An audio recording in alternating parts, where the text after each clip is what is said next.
Hello दोस्तों, कैसे हैं आप सब। आज हम बात करते हैं नंबर्स के डेफिनेशन के बारे में और उसे इंग्लिश में कैसे रिप्रेजेंट करते हैं। तो चलिए शुरू करते हैं। तो सबसे पहले हम बात करते हैं नेचुरल नंबर की, जिसे हम इंग्लिश अल्फ़ाबेट में कैपिटल N से रिप्रेजेंट करते हैं। प्राकृत संख्या गिनती की वह संख्या होती है जो 1 से आरंभ होती है। Natural number is a counting number starting with 1। लेकिन अगर ये पूछा जाए कि 1.5, 1.3, 2.25 क्या डेसिमल वाले नंबर नेचुरल नंबर हैं, तो आंसर है नहीं।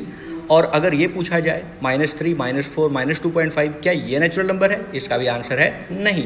Counting number starting with 1 he natural number होगा, यानी गिनती की वह संख्या जो 1 से शुरू हो। अब हम बात करते हैं अपने नेक्स्ट नंबर होल नंबर की।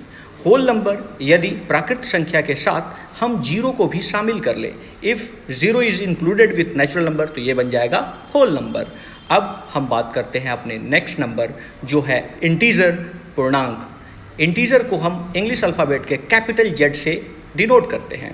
यह संख्या कभी भी डेसिमल में नहीं होगा। Integer is a number free from decimal. अब पूर्णांक संख्या या ऋणात्मक हो या धनात्मक हो, इससे कोई फर्क नहीं पड़ता है, लेकिन उसके साथ डेसिमल नहीं होना चाहिए। तो इंटीजर को हम -इनफाइनाइट से +इनफाइनाइट तक 0 को इंक्लूड करके दिखा सकते हैं। यानी हम यूँ कहें, नेचुरल नंबर का नेगेटिव और पॉजिटिव के साथ 0 को इंक्लूड कर दिया जाए तो ये सारे के सारे मिलके इंटीजर्स बन जाते हैं। इंटीजर फ्री फ्रॉम डेसिमल होता है।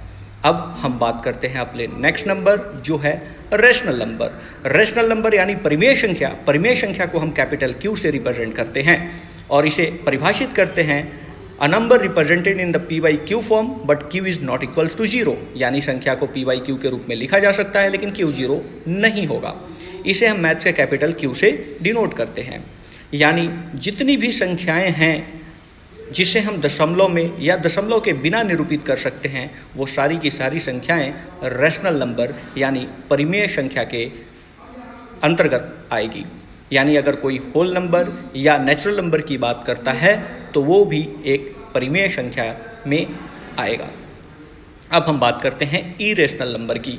इरेशनल नंबर में अगर हम ऐसी संख्या लिखें जिसे दशमलव में लिखने के बाद कहीं ख़त्म ना हो रहा हो और ना ही कोई पर्टिकुलर नंबर रिपीट कर रहा हो, यानी नॉन रिपीटिंग और नॉन टर्मिनेटिंग डेसिमल नंबर को हम इरेशनल नंबर के नाम से जानते हैं। जैसे पाई, √3, √5, ये सारे संख्याओं को हम डेसिमल में भी रिप्रेजेंट करेंगे तो ये कभी भी ख़त्म नहीं होगा और ना ही रेकरिंग आएगा, यानी कोई खास नंबर बार बार रिपीट नहीं करेगा। तो ऐसी संख्याओं को हम इरेशनल नंबर के नाम से जानते हैं, जिसे हम इंग्लिश अल्फ़ाबेट में कैपिटल T से रिप्रेजेंट करते हैं। यानी अब मैथ्स में कहीं पे भी कैपिटल T लिखा हुआ मिले, यानी इसका मतलब है वो इरेशनल नंबर को रिप्रेजेंट कर रहा है। अब हम बात करते हैं अपने अगले नंबर जो है रियल नंबर। रियल नंबर वो सभी संख्याएं हैं जो इससे पहले हमने पढ़ा, वो सारे के सारे संख्याएं जिसे संख्या रेखा पर दिखाया जा सकता है, वो सारी ही संख्याएं रियल नंबर है। यानी कॉम्प्लेक्स नंबर, इमेजिनरी नंबर, इन सारों को छोड़ दिया जाए तो दुनिया में जितनी भी संख्याएं हैं, चाहे वो नेचुरल नंबर हो, इवन नंबर हो, ऑड नंबर हो, रैशनल नंबर हो, इरेशनल नंबर हो, ये सारी की सारी संख्याएं हम रियल नंबर पे दिखा सकते हैं।